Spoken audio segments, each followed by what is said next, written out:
sommes ravis de vous retrouver pour ce troisième rendez-vous de focus du Loup à lunettes. Êtes-vous conquis par le mode d'emploi? Un petit agenda en introduction, les rendez-vous du mois pour les prochaines rencontres d'auteurs, d'illustrateurs, illustratrices dans les librairies ou des expositions en bibliothèque. Et puis nos coups de cœur et nos focus sur les choses dernièrement vues, lues pour vous et aussi pour nous. Cela va de soi, n'hésitez pas à cliquer, à partager pour permettre à ces chroniques d'être utiles si vous aimez, comme nous, lire. Sans perdre de temps, l'agenda. Pour ce troisième focus, on vous invite, côté province, à une exposition à ne pas manquer. C'est à Metz et à la médiathèque Verlaine, place de la bibliothèque. C'est l'exposition des originaux de l'auteur-illustrateur Frédéric Pillot. Vous y retrouverez certainement notamment les visuels des tout derniers illustrés, 2 ans de vacances de Jules Verne, de Balbuzard, le pirate de Gérard Moncomble et du Petit Poucet réécrit par Anne Ledic. L'exposition restera en place du 2 avril au 5 mai. Et également dans la région Centre-Val-de-Loire, le salon du livre jeunesse de Saint-Gervais-la-Forêt, Délire de lire, avec pour thème, entendu avec l'auteur invité d'honneur Étienne Fraisse, les créatures fantastiques. Donc du 12 au 14 avril, vous pourriez vous offrir la dédicace des auteurs suivants, entre autres Laurent Audouin, illustrateur, Pierre Cornuel, auteur-illustrateur, Roland Garrigue, illustrateur, Thomas Lavachéry, auteur-illustrateur, Laetitia Le Sceau, illustratrice, Clotilde Perrin, auteure et illustratrice, Amandine Piou, illustratrice, et puis Lannes, illustratrice, pour ne citer que, il y aura de quoi faire. Et c'est avec cette info que nous refermons l'agenda. Bien sûr, il y aura beaucoup d'autres rendez-vous à ne pas manquer. On vous renvoie peut-être vers les réseaux sociaux dédiés à la littérature jeunesse pour être averti des rendez-vous près de chez vous. À présent, place à nos focus du mois. N'oubliez pas, ce n'est pas que de la nouveauté, ce sont nos curiosités, nos petits titres utiles, vus et lus pour vous et pour nous. Mais pour le coup, ce coup-ci, cela vient juste de sortir. Alors, à vos bloc-notes. Jeunes gens, on vous met du roman jeunesse et ado à l'honneur. Et également des auteurs que l'on aime bien lire. Tout d'abord, Flore Vesco, une auteure française. Elle nous offre enfin une nouvelle version de conte comme on aime y repenser. Enfin, elle en sort à nouveau pour grands enfants, revu avec drame et passion, corrigé par le talent de sa langue et son goût des intrigues. Étiez-vous déjà accro de sa version du conte du joueur de flûte de Hamelin, dont ce fut une jeune porteuse d'eau orpheline, Mirella, qui fera regretter le roi menteur et mauvais payeur dans l'estrange malaventure de Mirella? Dans ses contes pour ados, et c'est aussi ce que l'on aime bien, Flore Vesco parlera souvent de la cause féminine et des inégalités sociales dans un univers de contes qui n'ira jamais à l'origine de ma morte avec les pauvres et les demoiselles. Ces héroïnes de Flore Vesco prouveront qu'elles ne sont pas des individus de second ordre ni des sottes. Voyez d'ailleurs aussi avec sa version de conte de la princesse au petit pois, appelée D'ores et d'oreillers. La délicate qui sentira le petit pois sous la tonne de matelas sera une jeune fille pauvre, mais aussi une femme de tempérament qui ne se laissera pas faire devant la reine mère qui hante les murs du château et qui ne cédera jamais en réalité son fils à aucune princesse. Mais place au tout dernier roman à recommander plutôt à un public de 14 ans et plus. Il vient de sortir De délicieux enfants, aussi paru comme les 2 autres chez l'éditeur L'École des loisirs. Que dire, sinon que l'on est encore charmé par une belle écriture, un bon suspense, une délicieuse façon de revenir au conte de fées avec maturité et avec des personnages attachants, extrêmement vivants pour des créatures de papier. L'auteur reviendra sur le conte du Petit Poucet, mais pas que, vous le devinerez à la fin du roman, il y en a un autre.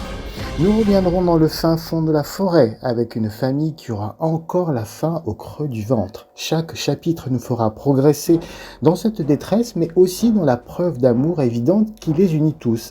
Les parents vont-ils les abandonner comme dans le conte d'origine, parce que les placards sont vides ? Ou on les sentirait à 2 doigts de se manger les 5, justement. C'est une des familles les plus unies qui soit et le père y veille, interdisant aux enfants de dépasser le périmètre de la maison. Nous saurons aussi pourquoi. C'est une famille aimante, mais pas commune. Certains détails nous alerteront, bien que les enfants resteront très reconnaissants au père de leur offrir chaque soir beaucoup de contes, mais des contes horrifiques uniquement, et oui. Tipous, le petit sauvage, le petit dernier, celui qui n'est pas fort mais qui n'a pas peur, le plus curieux, il ne dit jamais mot mais réfléchit beaucoup pour 9 têtes. C'est lui qui va mener la danse. Ils ont faim, terriblement faim, et puis un soir, ça toque à la porte. 7 petits, des garçons abandonnés qui chercheront à échapper au loup. Et le petit dernier s'appellera le petit Pousset. Mais alors, chez qui nous étions depuis le début de l'histoire?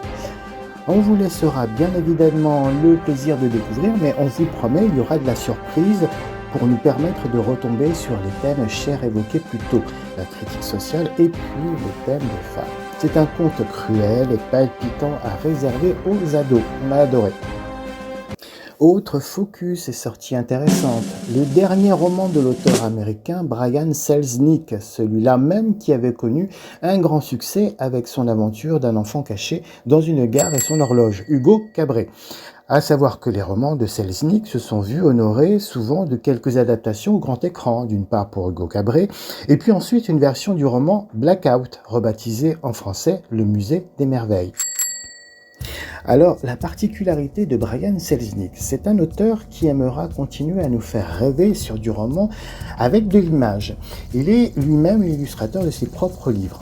Donc, à ne pas s'y tromper, lorsque l'on apercevra de loin l'épaisseur de ses romans sur les étagères, attention, il y aura presque autant d'illustrations que de textes, et les deux se compléteront.